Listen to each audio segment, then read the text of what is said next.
Hello everyone, today I'm going to show you how to play a video inside the text in Adobe Premiere Pro. So let's get started. So here we are, and let's get right into it right away. So let's go and put a text here first so that we can put our video there. So for this example, I'm just going to simply typing text right there. And after that, I'm going to expand this to the duration of the video. And after that, you want to go into the Effects tab. And then from here, you want to go for Matte.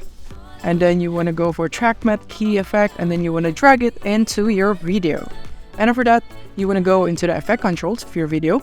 And right here, you want to go for Matte, and you want to select the video number. So in this text, here in our timeline, we can see it's in video number 2, the text one. So we're going to select video number 2, and voila, just like that, as you can see, we have now our video playing inside the text. So when we play it, it will be now like this.